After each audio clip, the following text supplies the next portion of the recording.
বলেন ওয়ানিস্তাগফিরু রাব্বাকুম সুম্মা তুবু ইলাইহি, হে বান্দা তোমরা আমার কাছে ইস্তিগফার করো এবং তওবা করো। এবং ইস্তিগফার এটা এমন একটা শব্দ নয় যে সেটা মুখে উচ্চারণ করলে ইস্তিগফার হয়ে যাবে, তওবা হয়ে যাবে।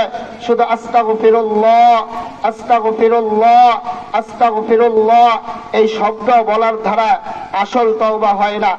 আল্লাহ রাসূল সাল্লাল্লাহু আলাইহি ওয়াসাল্লাম বলেন যে ইস্তিগফারের তিনটা শর্ত, আর উলামা ইকরাম আরেকটি শর্ত এনেছেন। এই চার শর্ত ইস্তিগফার কবুল হওয়ার জন্য চারটি শর্ত জরুরি। এক নম্বর শর্ত হলো যে আমি যেই গুনাহ করতেছি এই গুনাহ পরিপূর্ণ ছেড়ে দেওয়া, যে সামনে আমি আর গুনাহ করব না। দুই নম্বর শর্ত হলো যে আমি যে এই গুনাহটা করতেছি এই গুনাহ যে আমি করলাম এই গুনার কারণে অনুতপ্ত হওয়া, লজ্জিত হওয়া নিজের কাছে, হায় আল্লাহ তো আমাকে এই জন্য বানান নাই, আমি যে এই গুনাহটা করছি আমার দ্বারা হয়ে গেছে, এজন্য অনুতপ্ত হওয়া, লজ্জিত হওয়া। তিন নম্বর হলো যে আমার মাধ্যমে যেই গুনাহটা হয়েছে ভবিষ্যতে ওই গুনাহটা আমি করব না, এ কথার উপর দৃঢ় শপথ করা। এবং চার নম্বর যেটা হলো, এটা উলামা ইকরাম বলেন এটাই মনে হয় যে জরুরি। তিন নম্বর তো আল্লাহ তাআলার সাথে আল্লাহ তাআলা মাফ করে দিবেন। যে চতুর্থ নম্বর যেটা হলো কোন বান্দার হক যদি আমরা মেরে থাকি, হকটা হতে পারে সম্পদের সাথে, হকটা হতে পারে ইজ্জতের সাথে, যদি কোনো বান্দার হক নষ্ট করে থাকে তাহলে তার কাছে মাফ চেয়ে নেওয়া। তো আমরা প্রশ্ন যে আল্লাহ তাআলা যদি আমি আপনার কাছে ইস্তিগফার করি তাহলে আপনি আমাকে কি দিবেন? যদি আমি ইস্তিগফারের হক আদায় করি তাহলে আপনি আমাকে কি দিবেন? আল্লাহ আমি যদি পরিপূর্ণ তওবা করি তাহলে আপনি আমাকে কি দিবেন? তো আল্লাহ তাআলা এই আয়াতের শেষ মাঝখানে আল্লাহ তাআলা বলেন যে বান্দা ওয়ানিস্তাগফিরু রাব্বাকুম সুম্মা তুবু ইলাইহি, তুমি যদি আমার কাছে ইস্তিগফার করো, তুমি যদি আমার কাছে তওবা করো তাহলে আমি আল্লাহ তোমাকে কি দিব শুনো। ইউমাত্তিকুম মাতাআন হাসানান ইলা আজালিন মুসাম্মা, তাহলে আমি আল্লাহ তোমাকে তোমার দুনিয়ার জীবনটাকে একটি নির্দিষ্ট সময় পর্যন্ত সুন্দর সুন্দর উপকরণ দিয়ে সাজিয়ে দিব। সকলে বলেন সুবহানাল্লাহ। আল্লাহ তাআলা বলেন যে তোমার জীবনটাকে আমি সুন্দর সুন্দর উপকরণ দিয়ে সাজিয়ে দিব, তোমাকে আমি সুস্থতার এক জিন্দেগি দিয়ে দিব, তোমাকে আমি আল্লাহ অভাব মুক্ত এক জিন্দেগি দিয়ে দিব। রাসূল কারীম সাল্লাল্লাহু আলাইহি ওয়াসাল্লাম হাদিসে কুরসির ভিতর আল্লাহ তাআলা বলেন, হযরত আনাস ইবনুল মালিক রাদিয়াল্লাহু তাআলা আনহু থেকে বর্ণিত, তিনি বলেন আমি রাসূল কারীম সাল্লাল্লাহু আলাইহি ওয়াসাল্লামকে বলতে শুনেছি, আল্লাহ রাসূল সাল্লাল্লাহু আলাইহি ওয়াসাল্লাম বলেন যে আল্লাহ তাআলা হাদিসে কুরসির ভিতর বলছেন, হে আদম সন্তান, যতক্ষণ পর্যন্ত তুমি আমার কাছে মাপ চাওয়ার আশায় আমাকে ডাকতে থাকবে এবং যদি তোমার গুনাহ অধিক পরিমাণও হয় আমি আল্লাহ তাআলা তোমার গুনাহ মাফ করে দেব। সকলে বলেন সুবহানাল্লাহ। রাসূল কারীম সাল্লাল্লাহু আলাইহি ওয়াসাল্লাম আরো বলেন যে আল্লাহ তাআলা বলেন, হে আদম সন্তান, তোমার গুনাহ যদি আসমানের পাহাড় আসমানের পর্যন্ত পৌঁছায় যায় এবং মেঘমালা পর্যন্ত পৌঁছায় যায়, এরপরও যদি তুমি আমার কাছে ক্ষমা চাও তাহলে আমি আল্লাহ তোমাকে মাফ করে দেব। সকলে বলেন সুবহানাল্লাহ। রাসূল কারীম সাল্লাল্লাহু আলাইহি ওয়াসাল্লাম বলেন যে আল্লাহ তাআলা হাদিসে কুরসির ভিতর বলেন, হে আদম সন্তান, তুমি যে গুনাহ করছো তোমার গুনাহ যদি পৃথিবী পূর্ণ হয়ে যায় শুধু গুনাহ আর গুনাহ, গুনাহ আর গুনাহ, এবং তুমি যদি পড়ো আস্তাগফিরুল্লাহ আস্তাগফিরুল্লাহ, হে আল্লাহ আপনি আমাকে মাফ করে দেন, আমার দ্বারা তো এটা করা ঠিক হয়নি, আমি তো গুনাহ করে ফেলেছি। তো রাসূল কারীম সাল্লাল্লাহু আলাইহি ওয়াসাল্লাম বলেন যে ওই গুনাহের ভিতরে যদি কোনো শিরিক না থাকে তাহলে আল্লাহ তাআলা, তুমি পুরো পৃথিবী গুনাহ আর গুনাহ করে ফেলেছো, তো আল্লাহ তাআলা তোমার সামনে ওই পরিমাণ ক্ষমা নিয়ে হাজির হবে। সকলের বলুন সুবহানাল্লাহ। তাহলে যদি আমি ইস্তিগফার করতে পারি, যদি আমি আল্লাহ তাআলার কাছে ক্ষমা চাইতে পারি, অন্য আয়াতে আল্লাহ তাআলা বলেন, ফাকুলতু আস্তাগফিরু রাব্বাকুম ইন্নাহু কানা গফফারা, হে বান্দা তুমি আমার কাছে ক্ষমা চাও। গুনাহ তো তোমার অস্তিমাত্রায়, গুনাহ তোমার স্বভাব, তোমার গুনাহ হয়ে যাবে, তুমি গুনাহ করে ফেলবে, কিন্তু মাফ কে করবে? আমি তো গফফার, আমি মাফ করে দেব। সকলে বলেন সুবহানাল্লাহ। তাহলে আমাদের গুনাহ আল্লাহ তাআলার কাছে মাফ চাইতে হবে। আল্লাহ তাআলা বলেন, ওয়া ইউরসিলিস সামা আলাইকুম মিদরারা, যদি তুমি আমার কাছে ক্ষমা চাও, যদি তুমি আমার কাছে মাপ চাও। এই যে যে আমরা এলাকার ভিতরে এখন ধান লাগিয়েছি, ফসল লাগিয়েছি, আল্লাহ তাআলা বলেন যে বান্দা তুমি যে ফসল লাগাইছো, তুমি যে ধান লাগাইছো, তোমার রহমতের পানি দরকার, আমি আল্লাহ তাআলা আকাশ থেকে তোমাকে রহমতের পানি দিয়ে ভরপুর করে দেব। সকলে বলেন সুবহানাল্লাহ। তোমার ফসল আমি ভালো করে দিব, তুমি আমার কাছে ইস্তিগফার বলো। তোমার ছেলে সন্তান হয় না, ছেলে সন্তানের ব্যবস্থা আমি করে দিব। তোমার জমিতে ফসল হয় না, তুমি আমার কাছে ইস্তিগফার করো, আমি আল্লাহ তোমার জমিনের ফসলের ব্যবস্থা করে দিব। তুমি ব্যবসা করো, ব্যবসার ভিতর বরকত হয় না, আমার কাছে ইস্তিগফার করো, তোমার ব্যবসার ভিতর আমি বরকত দান করে দিব। তুমি আমার কাছে ইস্তিগফার করো, তোমার স্বামী স্ত্রীর ভিতর মুহাব্বত নাই, আমি আল্লাহ তাআলা তোমার মুহাব্বত পয়দা করে দিব। তোমার ছেলে সন্তান তোমার কথা শুনে না, তুমি আমার কাছে আস্তাগফিরুল্লাহ বলো, ইস্তিগফার করো, মন থেকে আমার কাছে ক্ষমা চাও, আমি আল্লাহ তাআলা তোমার ছেলে সন্তানকে তোমার কথা শোনার তৌফিক দান করে দেব। সকলে বলেন সুবহানাল্লাহ। আল্লাহ তাআলা বলেন ওয়া আনিস্তাগফিরু রাব্বাকুম সুম্মা তুবু ইলাইহি ইউমাত্তিকুম মাতাআন হাসানান ইলা আজালিন মুসাম্মা। তারপর আল্লাহ বলতেছেন ওয়া ইউতি কুল্লাযী ফাদলিন ফাদলা, যে বান্দা আমার কাছে ইস্তিগফার করে, ক্ষমা চায়, ওই বান্দা যে আমার কাছে অনুগ্রহ চায়, ফজল চায়, তাকে আমি অনুগ্রহ দিয়ে দিয়ে ধন্য করে দেব। সকলে বলুন সুবহানাল্লাহ। তারপর আল্লাহ তাআলা যেই কথাটা আনতেছেন, আল্লাহ তাআলা বলতেছেন যে তোমরা যদি আমার কাছে ইস্তিগফার না করো, আর ইস্তিগফার না করে আপনি কি করবেন? আল্লাহর কাছে ক্ষমা না চায় কি করবেন? আল্লাহ তাআলা কোরআনের ভিতরে বলেন কোন বান্দা যদি গুনাহ করে ফেলে, ওই বান্দা যদি আমার কাছে ক্ষমা না চায়, কোন বান্দা গুনাহ করেছে একটা, আমার কাছে সাক্ষী দিবে 8 জন। কয়জন বলেন? 8 জন। 8 জন। এক গুনাহের কারণে আপনার বিরুদ্ধে আমার বিরুদ্ধে 8 জন সাক্ষী দিবে। আল্লাহ তাআলা কোরআনে বলেন ইয়াউমা ইলিন তুহাদ্দিসু আখবারাহা বিআন্না রাব্বাকা আওহা লাহা। আল্লাহ তাআলা বলেন তুমি যেই জমিনের উপরে দাঁড়িয়ে গুনাহ করতেছো, তুমি মনে করতেছো কেউ দেখে না, কেউ দেখে না, না না না, এ কথা তুমি ভাবিও না। এই জমিন তোমার বিরুদ্ধে কাল কিয়ামতের ময়দানে আমার কাছে সাক্ষী দিবে। জমিন বলবে আল্লাহ এখানে বসে বসে আপনার বান্দা বান্দি আপনার বিরুদ্ধে এই এই কাজ করেছে, এই এই গুনাহ করেছে। আল্লাহ তাআলা বলেন জমিন তোমার বিরুদ্ধে সাক্ষী দিবে। জমিনকে তুমি মনে করতেছো যে জমিন সাক্ষী দিবে, আমি আল্লাহ তাআলার কাছে অস্বীকার করব। আল্লাহ তাআলা বলেন যে বান্দা তুমি যে আমার কাছে অস্বীকার করবে, সেটাও তুমি আমার কাছে করতে পারবে না। কেন? আমি আল্লাহ তাআলা সেই রাস্তাও তোমার জন্য রাখি নাই। আল্লাহ তাআলা হামিম সিজদার ভিতরে বলেন হাত্তা ইযা মা জাউহা শাহিদা আলাইহিম সামউহুম ওয়া আবসারুহুম ওয়া জুলুদুহুম বিমা কানু ইয়ামালুন। আল্লাহ তাআলা বলেন যে তোমার চোখ, তোমার কান তোমার বিরুদ্ধে সাক্ষী দিবে কাল কিয়ামতের ময়দানে। চোখ বলে দিবে চোখের মাধ্যমে আমি কি করেছি, আমার কান বলে দিবে কানের মাধ্যমে, হেডফোন দিয়ে আপনি কি শুনেছি। আল্লাহ তাআলা বলেন যে বান্দা তুমি মনে করতেছো কানের ভিতরে হেডফোন লাগিয়ে পরস্পরে কথা বলতেছে, কেউ শুনে না, কেউ শুনে না, না না না বান্দা, এই ভুলের ভিতরে তুমি থাকো না, তোমার সব কথা আমি আল্লাহ তাআলা শুনতেছি। সূরাতুল ইয়াসিনের ভিতরে আল্লাহ তাআলা বলেন আল ইয়াউমা নাখতিমু আলা আফওয়াহিহিম ওয়া তুকাল্লিমুনা আইদিহিম ওয়া তাশহাদু আরজুলুহুম বিমা কানু ইয়াকসিবুন। আল্লাহ তাআলা বলেন কাল কিয়ামতের ময়দানে তোমার হাত তোমার বিরুদ্ধে সাক্ষী দিবে, তোমার পা তোমার বিরুদ্ধে সাক্ষী দিবে। পা দিয়ে তুমি কোথায় কোথায় হেঁটে গিয়েছো, কোন কোন অন্যায় জায়গা তুমি গিয়েছো, তোমার পা কাল কিয়ামতের ময়দানে তোমার বিরুদ্ধে সাক্ষী দিবে। আজ হাতের মাধ্যমে তুমি অন্যায় করতেছো, অন্যায় ভাবে কাউকে মারতেছো, অন্য অন্যায় করতেছো, তোমার হাত তোমার বিরুদ্ধে কাল কিয়ামতের ময়দানে আমার কাছে সাক্ষী দিবে। এই হলো কয় সাক্ষী বলেন? এই হলো 5 সাক্ষী। কয় সাক্ষী বলেন? তারপরে বলতেছেন তোমার যেই চামড়া, এই চামড়া তোমার বিরুদ্ধে সাক্ষী দিবে, চামড়া আপনার বিরুদ্ধে আমার বিরুদ্ধে সাক্ষী দিবে। তখন আমরা আফসোস করে বলবো ওয়াকালু লিজুলুদিহিম লিমা শাহিদতুম আলাইনা, হায় চামড়া তুমিও আমার বিরুদ্ধে সাক্ষী দিলে। আল্লাহ তাআলা তখন তার জবান খুলে দিবেন ক্বালু আনতাকাল্লাহুল্লাযী আনতাকা কুল্লা শাই। আল্লাহ তাআলা চামড়ার জবান খুলে দিবেন, চামড়া বলবেন যে আল্লাহ আপনাকে কথা বলার শক্তি দান করেছেন, ওই আল্লাহ আমাকে বলার শক্তি দান করেছেন। তাহলে বোঝা গেল যে আমরা গুনাহ করব একটা, আমাদের বিরুদ্ধে সাক্ষী দাঁড়াবে 8 জন।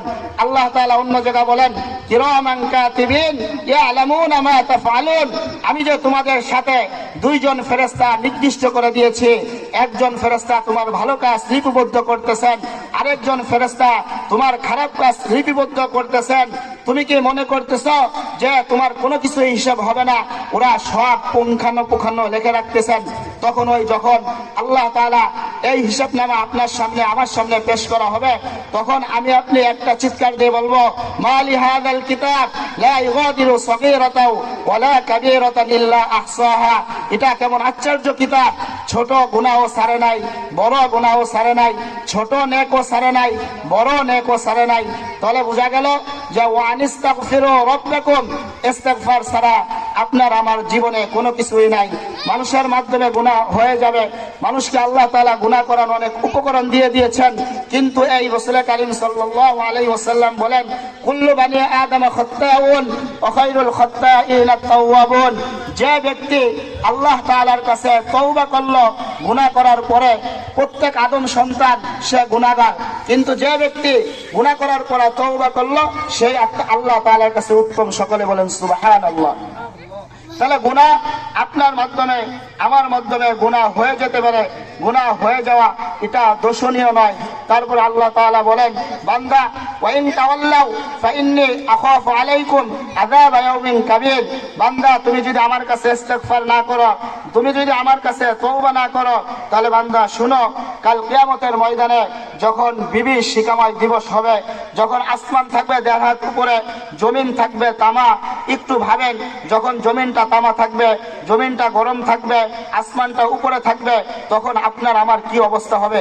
এই কথাটা আল্লাহ তাআলা কোরআনের মাধ্যমে বলেন। যেই মহিলা গর্ভবতী থাকবে তার সন্তানকে ভূমিষ্ঠ করে দিবে, যুবকরা বৃদ্ধ হয়ে যাবে, নবীরা পর্যন্ত ইয়া নাফসি ইয়া নাফসি বলবে। আল্লাহ তাআলা বলেন যে বান্দা তুমি যদি ইস্তিগফার না করো, তাহলে তোমাকে আমি বিশাল এক আযাবের ভয় দেখাচ্ছি। সূরাতুল মাআরিজের ভিতরে আল্লাহ তাআলা ওই কিয়ামতের ময়দানে কি হবে একটি দৃষ্টান্ত আল্লাহ তাআলা উল্লেখ করেছেন। আল্লাহ তাআলা বলেন ওয়ালা ইয়াসআলু হামিমুন হামিমা। দুনিয়ার ভিতরে দেখো বন্ধু বন্ধুর কত কাজে আসে, বন্ধুর কাছে সিগারেট চাইতে দেরি, বন্ধু সিগারেট দিতে দেরি করে না। কোন অন্যায় কাজের জন্য বন্ধুর কাছে যদি 500 টাকা চাওয়া হয়, 2000 টাকা চাওয়া হয়, বন্ধু সঙ্গে সঙ্গে দিয়ে দেয়। যদি বলা হয় বন্ধু তুমি কি আমার জন্য অমুককে খুন করে জেলে যাইতে পারবা, তখন বলে হ্যাঁ বন্ধু তোমার জন্য আমি খুন করে জেলে যাইতে পারবো। কিন্তু হাসরের যখন ওই দৃশ্য দেখবে, আল্লাহ তাআলা নিজে বলতেছেন ওয়ালা ইয়াসআলু হামিমুন হামিমা, বন্ধু বন্ধুর কোনো কাজে আসবে না।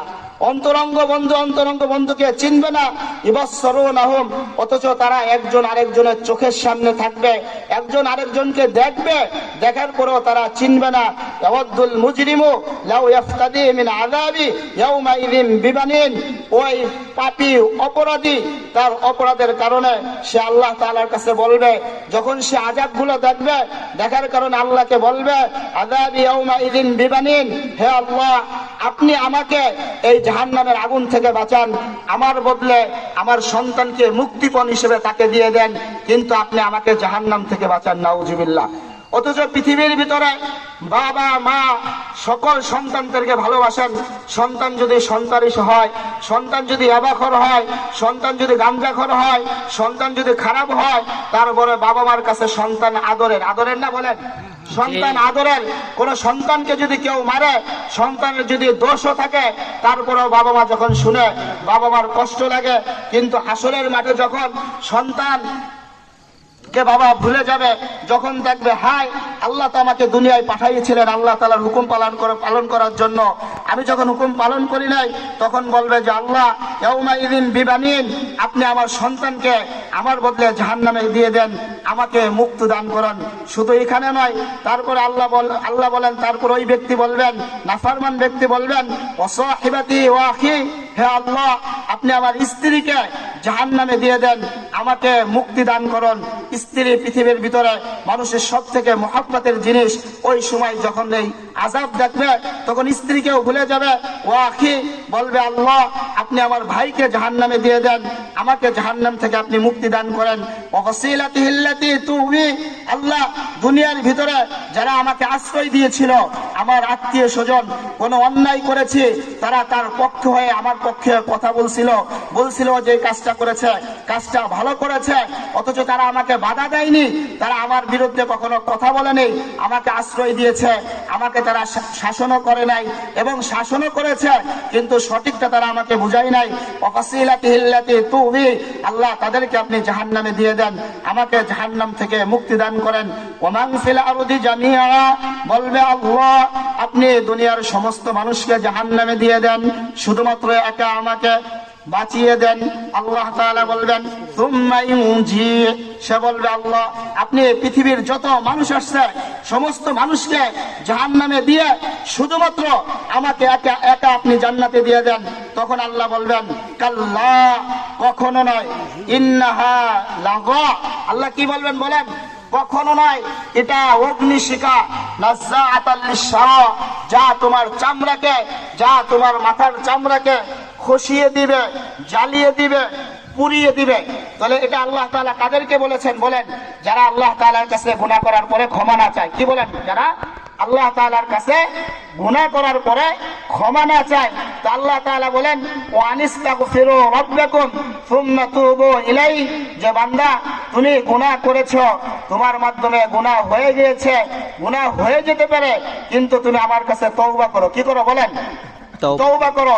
এখন যদি আমি মুখে মুখে ইস্তেগফার করি আস্তাগফিরুল্লাহ আস্তাগফিরুল্লাহ, তাহলে এটা তওবা না। যদি মুখে বলি তওবা, তওবা নয়।